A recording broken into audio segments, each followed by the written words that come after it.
Panginoong Sang Diyos, salamat sa Diyos.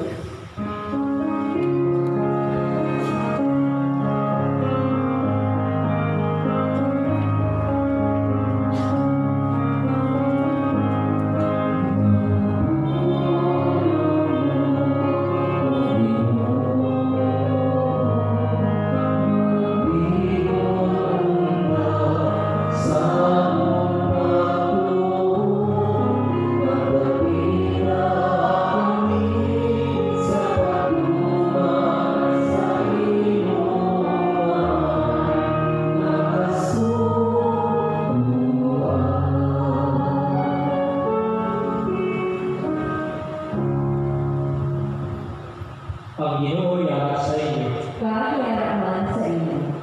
Ang pagbasa sa Santos ng Ebanghelyo sunod kay San Marcos. Himaya sa inyo, O Diyos.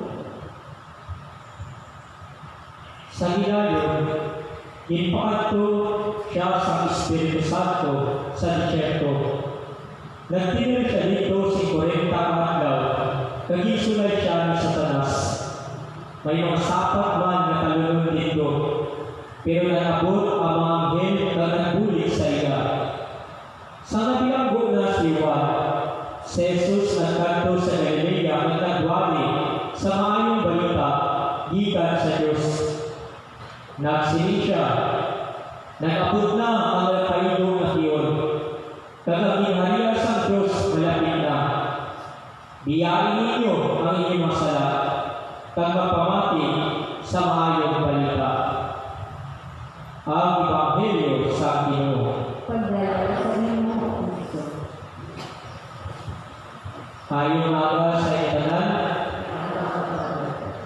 mga utod para nakita sa First Sunday of Lent or una na Domingo sa Kwaresma. Kag nami nga hagit sa atong tanan is labanan naton ang mga pagsulay, mga temptation or tukso sa atong kinabuhi. Labanan mo or layuan mo ang tukso. Mga utod, nga ginahambal ko sa inyo na labanan or layuan natin ang temptation. Hindi ka nang sikatakan ka na tukso, layuan mo ako. Diba ginahambal natin ang Evangelyo, kay kami ang winasa na tahanan, kay kami ang puso sinagatan, o tukso, layuan mo ako. Balaan natin mga utod, kay hindi lang bagyo ang makasira sa isa kabalay. Ilabaw sa tanan, ang temptation, ang tukso, nagaguba sa isa kabalay, nagaguba sa isa kapamilya. Tungkol sa temptation, balaan natin, na damo na ang naguba ng mga relasyon, damo na ang mata ang naghili, damo na ang makasing-kasing nga napilasan. Kaglabaw sa tanan mga utod, damo na ang naguba ang espiritual nga kinabuhi. Pero pamangkot naton, ang iambal pa naton, tukso, layuan mo ako. Hindi mga utod, kay dahil ang temptation mismo ang nagapalapit sa aton. Nagapaligid lang sa aton, nagkisa at pagid sa aton nga huna-huna.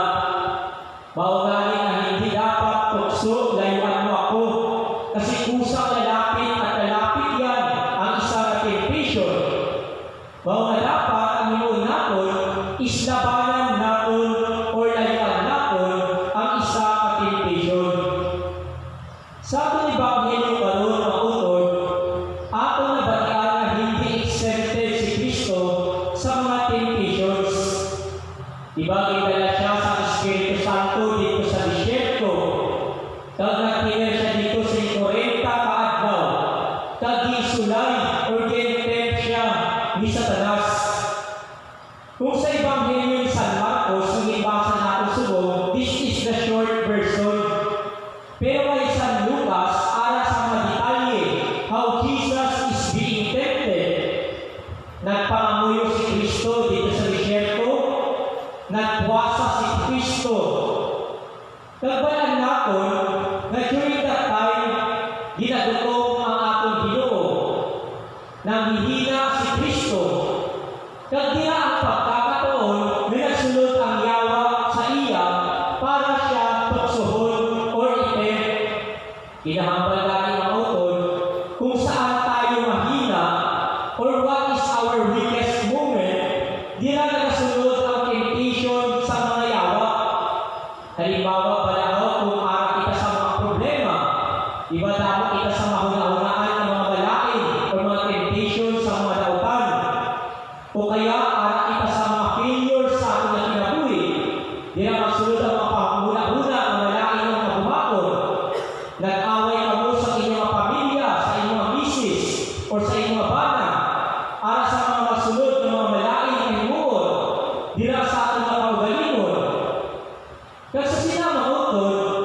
Tapos pangalawa, ihatak ko sa iyo ang tanan ng kaharian kung ikaw magsamba or mag-worship sa akon.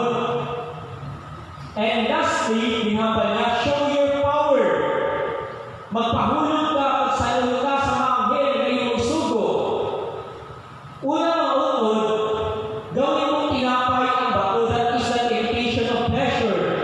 Because bread symbolizes material things or mga kalibutanon ng mga butang. Pero ano ang isabat ni Kristo sa yawa? Hindi lang sa tinapay na bubuhay ang tao, pero hindi sa lahat sa salita ng Diyos. Worship the devil. Ihatak ko sa iyo tanan. Diri mga utod pinapakita ni Kristo na ang labaw ang pinakamakapangyarihan sa tanan ang akon nga Ginoo. Hindi ang yawa ang dapat naton na ginasamba. Pero si Kristo mga utod, ginlabanan niya ang temptation. Kay balaan niya, the devil was offering just false pleasures. Panandalian lang na kasarapan, panandalian lang na kabusugan at kasikatan ang ginahatak sa yawa. Pero ang resulta, katapusan sa iyang misyon. Kung na-fall si Kristo sa temptation sa yawa, hindi niya na mapadayon ang iyang misyon. Tanan man kita mga utod, may mga misyon or may mga bukasyon, di ba? Ako pare, kamo pamilya nyo, trabaho, or pang-eskwela. Kag may sarili kita ng temptation para gupuon ang aton nga misyon. Sa sina mga utod, sandali lang kita na masarapan kung mapol sa temptation, pero habang buhay na kahirapan. Sa iyong trabaho, kung napol ka sa isa na temptation, basi hindi ka na makatrabaho liwat. Sa iyong pamilya, basi maguba ang iyong pamilya, ang iyong pag-eskwela, or ang akon na bukasyon.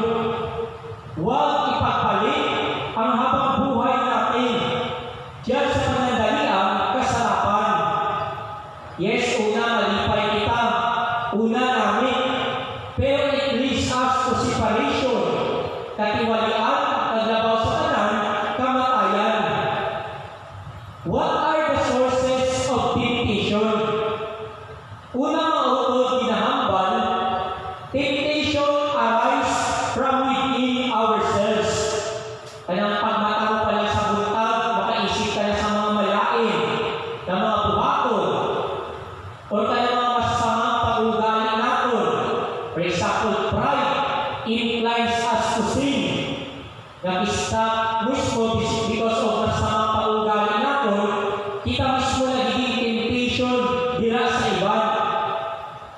Or pangalawa mga utod, kaya mga tao na mga bad influence, nagasulsul sa atin, lugar, place of sin, mga bagay, for example, drugs, can be occasions to sin. And the question is, how could we fight these temptations? Kay mga hambal na iba, hindi ko kaya na labanan ang tentasyon. Pero nahambal na sa saying mga utod, in every temptations, there will be a way to escape. Kaya natin na labanan ang isa temptation. Una, nahambal, avoid temptation and keep yourself busy.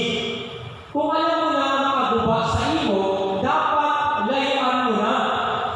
Kung ayaw mong gusto sundan ka ng tukso, huwag kang umati na parang interesado ka pa. Parehas bala ang mga utod na ginahambal natin, na one time lang, kaisa lang, itry ko bala. Masarap naman ang bawal. Pero kung one time natin isa, nasusundan ng second time, third time, nagiging many times pa rin. Hanggang nahulog na kita at budlay na natakasan ang sala na atong nilahimo. Parehas wala kung isa ka na maestro na malang, pinapagawalan ka sa iyong misis, hindi ka magkaon sa tambok ng mga pagkaon. Pero anong ginasabat na permit? Once lang naman, one time lang naman, pero pamangkot, gaano ba madalas ang minsan? Ang mga nag-anto siya sa sakit nga iyang nadawat subong. And keep yourself busy. Katamaran or laziness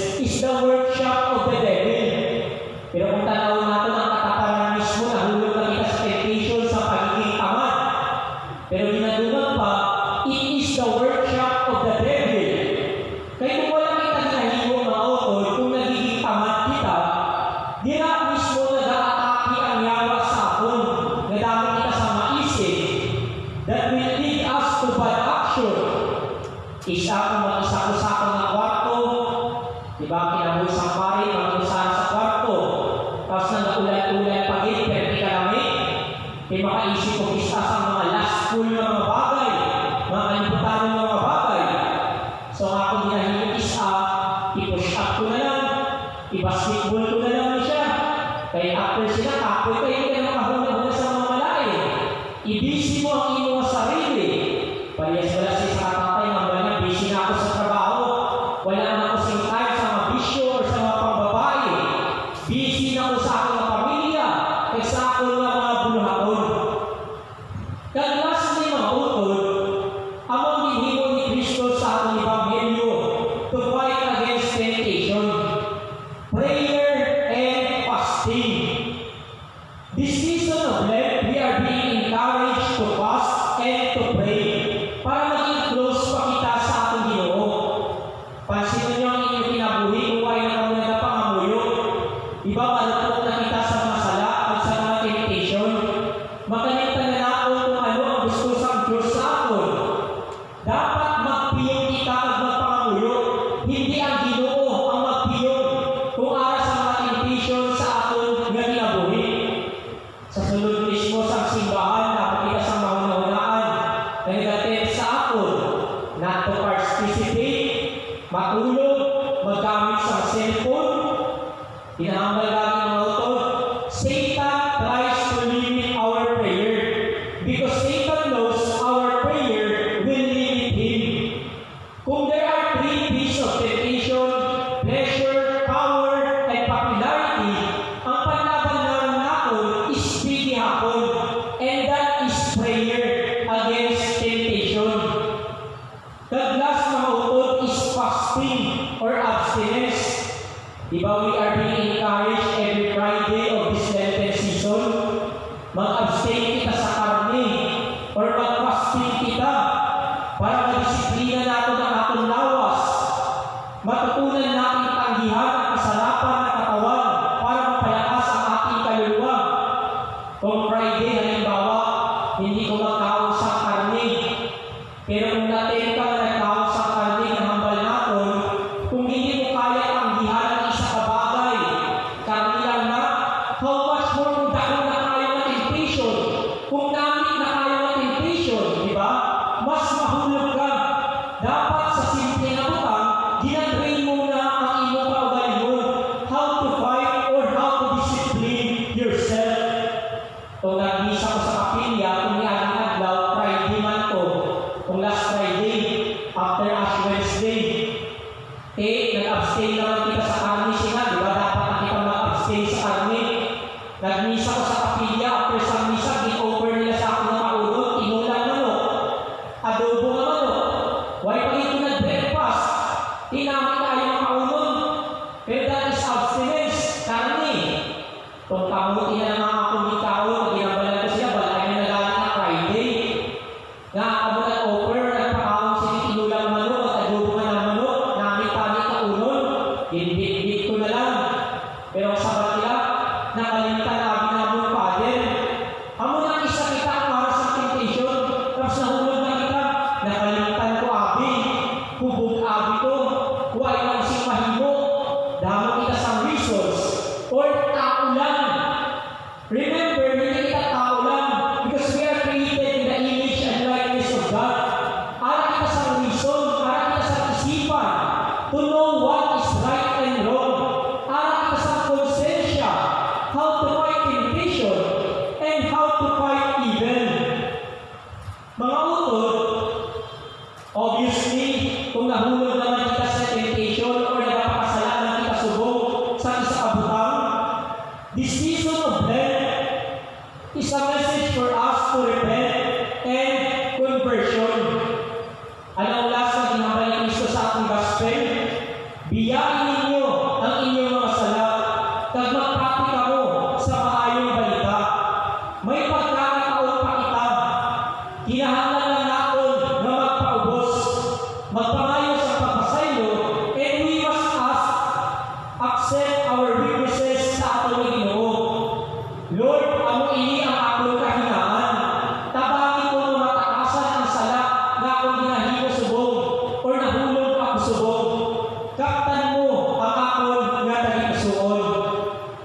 patay at lubog.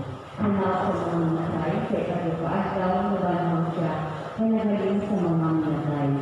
Umaya sa mga langit, ay nagaling ko sa puos ng Diyos ng Amay, nagbato ako sa Espiritu Santo, kasal sa Iglesia Katolika, kami kaogdan sa mga santos, sa kapatawaran sa mga sulat, sa pagkabanal sa mga lawas, pagkasa pag-uwi ng ating katapusan. Amen. Mga utol tungkol sa Espiritu Santo sa ating tagipasuon, mga muyo kita sa Diyos na Amay, na nag-iwas sa tanan ng mga tao para kay Kristo. Ang ating isabat, dungga among pangamuyo Ginoo. Dungga among pangamuyo Ginoo. Agod na ang simbahan, manginatuod na banwa sa Diyos, nga naniusa sa kautuuran kapahigugma, nagapangalaba kami. Dungga among pangamuyo Ginoo. Agod sa atong pungsod kag sa bukos ng kalibutan, makasayod ang katarungan kapahigugma, amo ang pamunuan sa pagigaan, nagapangalaba kami. Dungga among pangamuyo Ginoo. Agod na ang tanan ng nag-aamang sanggalan, padalong sa paghiusa, dira kay Kristo, katulad sa mga misyonero, permi magbaylo sa iya kaugalingon, kag sa pagkabalaan sa iya kabuli. Nagapangalaba kami. Dungga among pangamuyo Ginoo. Agod pangamayon nga paghigugma sa Diyos, magsapupos sa tanan na malayo sa kalimanan, kag ang mga unay karangunan, mga balong, kag mga ilo, ang mga tigulang, kag mga nagaangkos, ang mga nagakasubo, kag mga nagamasakit, ang mga imon, kag mga makaluluon, nagapangalaba kami. Dungga among pangamuyo Ginoo. Agod na ang pagigay, kag ang pagigugma ni Kristo, maghari sa sinikatilimbang, kag sa tanan ng mga panginanan, nagapangalaba kami. Dungga among pangamuyo Ginoo.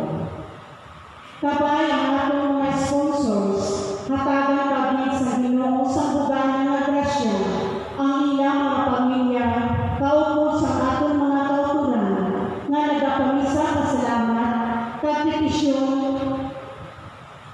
ni Vigeric Burgos and family, mga muyo kita. Dungga among pangamuyo Ginoo. Kabay nga atong mga pinihaga na nagtaniwanan, nga amo sila, Mark Lowry, Carlito, Senior, Fidelina, mag-agaw na subong sa kalipay dito sa Bangkiti sang langit, mga muyo kita. Dungga among pangamuyo Ginoo. Nagsali ang daton sa ating pangamuyo ang isa pasalamat nila Dr. Ray Albert A. Elan family. Ken P. Caballes for passing the licensure examination for social worker. Mr. and Mrs. Joel Miguel and family. And let us pray for the souls of George and Norberto. Kag maghipos kita adali para sa itong personal na pangamuyo.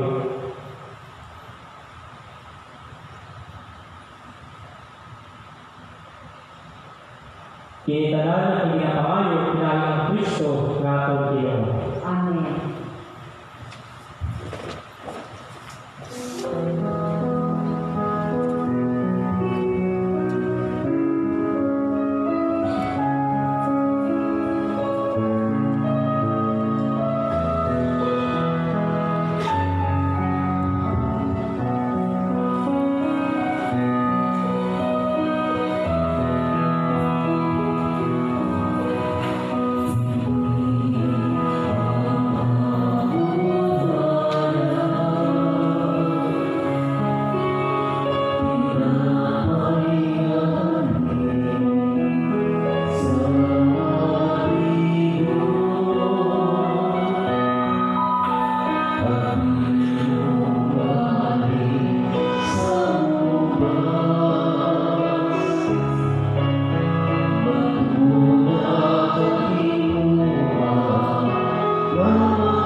Pagpanguyo kita mga utod, agalang ako kami sakripisyo, mahamutan sa Diyos nga may mamakadaw sa tanan. Ba't ka sa Ginoo sa sakripisyo sa iyong mga mo, sa kadayawan at pagkakalaan sa iyong sa atong mga kapuslanan sa sabunod niya ang Santa Iglesia. O Diyos nga manamay, Ama na kami ang inihalad namon sila kaliko, ini sakripisyo sa pagsugod sa Kwaresma, itugod na mangitapos kami sa pagsaulog sa nakababay na pagi, sa pagkahalanggon ng misteryo Pascual. Pinapangayo namin sa imo para kay Kristo nga among Ginoo. Amen. Ang Ginoo ay sa inyo. Pagkakalaan sa iyo, Ibayaw ang inyong mga kasing-kasing. pinabayaw na namin sa inyo. Magpasalamat kita sa Ginoong ating Diyos. Takot sa pangayit, Takos sa kaanagit, ikaw magpapasalamat sa aming kaluwasan. Na sa ihapon kag sa nanagawa, magpasalamat kami sa iyo. O Ginoo Santos Kamay, gamanan kag walay katapusan ng Diyos. Pagkat kay Kristo nga among Ginoo. Sa siya wala magkaon sa sulod sa kapatan kadlaw, iya di pawalaan ini ang panahon sa pagpuasa. Pagi siya pagdaog sa satong mano, iya kami gitudloan sa pagpugong sa among kailingkod. Ang matindog at kagipusuon, masilibran namon ang misteryo Pascual ngayon sa luta, nagmadagat namon ang walay katapusan ng Pasko sa langit. Gamit po sa Iglesia sa mga Santos, nagkakapani siya may untas alat taon sa iyong maya na nagasilig.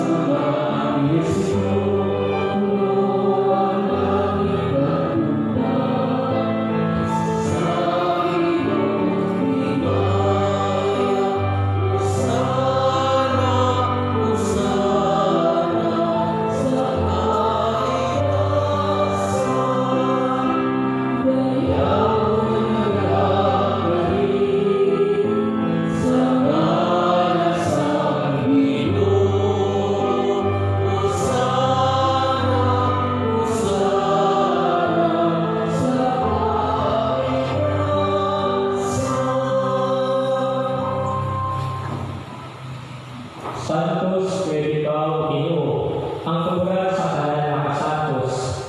Gani padala ng Espiritu sa pagkasantos ni Maduro, tago mahiming para sa amon, nalawas sa tugon sa among Ginoong Jesucristo. Sa una pa siya itugian sa kamatayo, ngayon ibaton si Iramundo, iyan ibuha kami pamihati ang tinapay ng pasalamat sa iyo, kag iyan ipanatag sa iyong hitunan na nasilig. Magkuha kang tanan sa mga tao sini, na inyo ang akong lawas ng itugyan para sa inyo.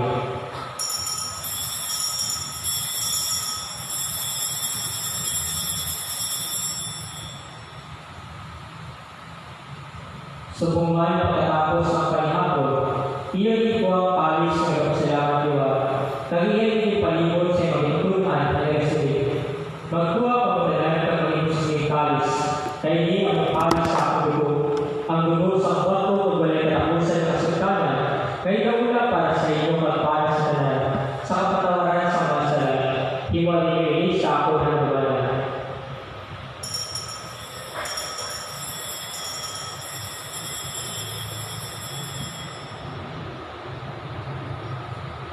Ang misteryo sa pagko.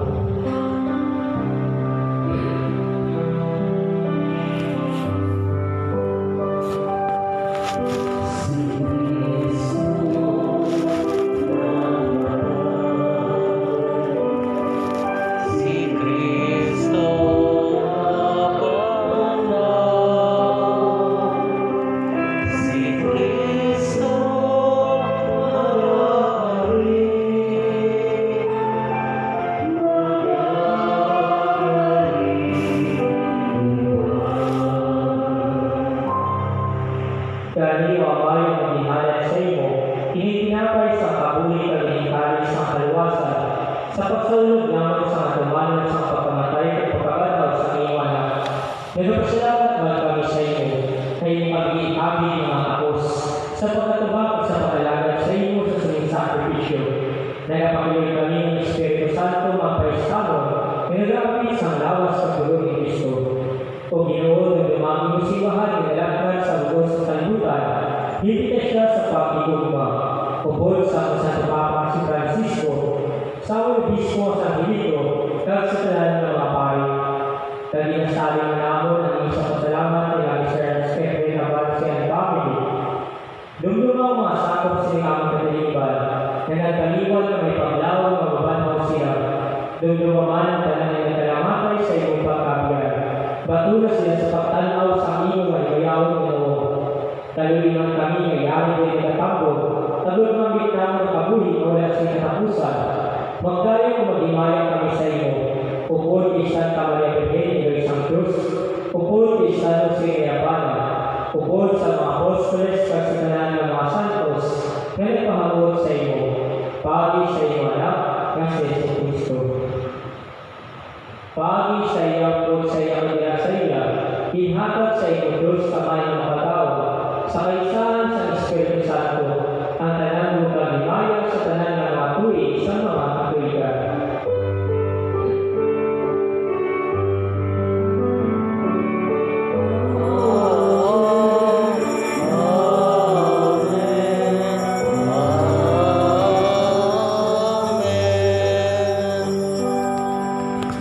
Karoon sa mapagsalig, mga mulimita sa tanamay sa langit.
Luwasron mo kami, O Ginoo, sa tanan ng kalautan.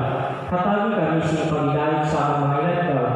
Buligi kami at maluwas kami gihapon sa sala. Pagpalikuna kami sa tanan ng mga panalipban. Samtang nagapabot kami sa bulaan adlaw nga mga ginalauman, na magabalik si Kristo amon maluwas.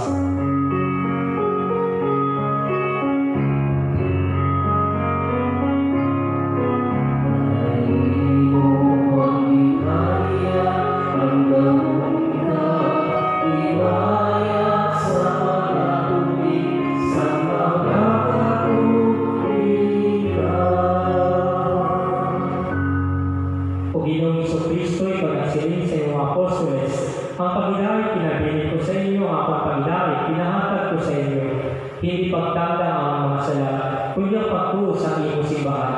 Tagsunod sa intensity na tawag siya sa pagdahil at pag-iusa, ito ay kabuhi ka nagahari sa tanan ng mga tuwid sa mga katuwigan. Amen.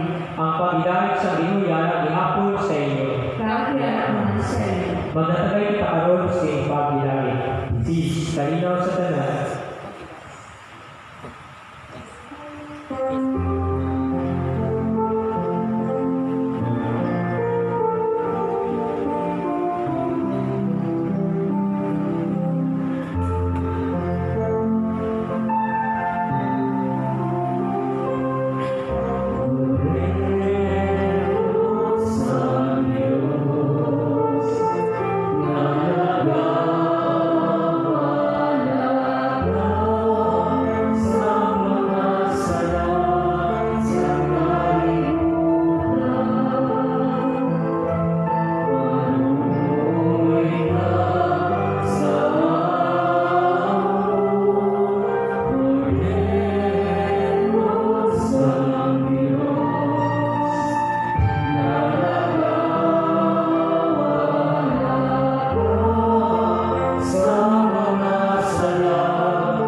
Yari ang Cordero Santos na nagawala sa mga sala sa kalibutan, bulahan ay nadapit sa bangkete sa Ginoo. Ginoo, bilang pagsusunod nila sa aking tuloyan, apang inilang lamang sa kapulong, pamabayo ang aking kaya.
pangamuyo kita. O Diyos nga manamay, imo kami sagot sa kalaton na kapaliton sa pagtuo, nagpapatuon sa paglao, nagpapabakol sa pagigugma. Kabay na lumanabon si Kristo ang atong kaguhin na tinapay. Nagmataboy kami sunod sa iyo ng tudlo. Ginapangamoy na namin sa iyo pag kay Kristo nga among Ginoo. Amen. Ang Ginoo yan sa inyo. Gaya sa iyo. Palihog ko para sa pagpilisyon. Kabay na bibisyonan kamo sa Diyos na makagaang sa tanan. Ang Amay, Anak, at Espiritu Santo. Amen. Tapos na ang aton misa, lakat kita sa pagigugma kay Kristo. Salamat